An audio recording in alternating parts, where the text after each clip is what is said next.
السلام عليكم اعزائي المشاهدين. احنا جينا اليوم نحضر معكم واحد طريقه تتبيل القطبان ديال الغنمي.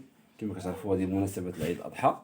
اليوم ان شاء الله غندير معكم واحد العطريه كما كنقولوا يعني معتمده عندنا، اللي فيها ان شاء الله كاين معجون ديال الفلفل الاحمر كيف كتعرفوا اللي جا عندنا في القناه، القزبر مطحون، شويه الملحه، شويه النيوره، شويه الكمون، شويه البزار. هنا 4 كاس ديال الخل البلدي حتى هو كاين عندنا في القناه بالنسبه للناس اللي ما كتعرفش توجدو. قزبر معدنوس كما كتشوفوا هاد الكميه عندنا حنا يعني قرضناه رقيق. وهنا بصله صغيره مشرده رقيقه. وهاد التقطعات ديال اللحم يعني خاصها تكون المنطقه يعني اللي غتاخذوا منها اللحم ديال القطبان تكون منطقه اللي ما كتحركش يعني كما كنقولوا في الانيمال، يعني في النعجه ولا في الخروف ولا في الكبش ديال العيد. خاصكم تاخذوا يعني المناطق اللي كتكون رطبه بحال الظهر، بحال واحد المورسو كيكون في الفخذ حتى هو كيكون رطب، وكاين واحد الموصل داخل حتى هو كيكون في قريب للاحشاء يعني في النسق مع السلسول لداخل حتى هو كيكون رطب. هادو هما المناطق اللي كتكون رطبه يعني في الغنمي بالنسبه للقطبان. بالنسبه للقطبان.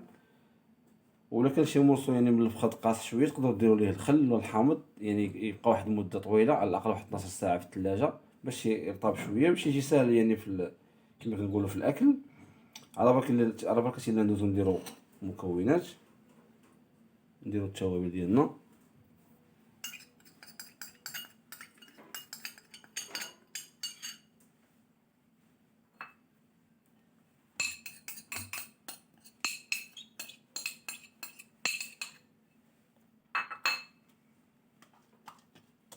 بالنسبه لكميه اللحم كما كتشوفوا عندي انا راه قليله يعني على حساب الاشخاص اللي عندي، ولكن بالنسبه لنتوما الساده المشاهدين تقدروا ديروا الكميه اللي بغيتو تضاعفوا الكميه ديال التوابل.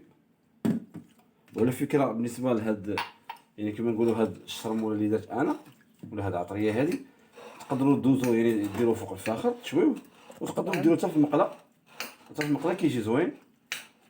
غير هو كما قلت لكم غادي نشرملو ونخليه واحد على الاقل واحد 6 سوايع انا في الثلاجه، ومن بعد ان شاء الله عاد غنوريكم ان شاء الله يعني الشكل النهائي ديال القطبان ديالنا ملي غيطيبوا.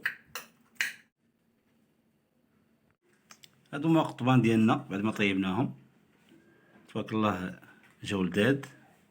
رافقناهم بهاد البوم في الفران، بطاطا في الفران مع اعشاب منسمه، قطعناه بهاد الطريقه كما كتشوفوا، سلقناه نص سلقه ومن بعد دخلنا الفران مع شويه الملحه والبزار والزبده وشويه اعشاب منسمه، وواحد السلطه خفيفه، بصله ومطيشه وفلفله، واحد الحبه ديال افوكا، وبالصحه والراحه.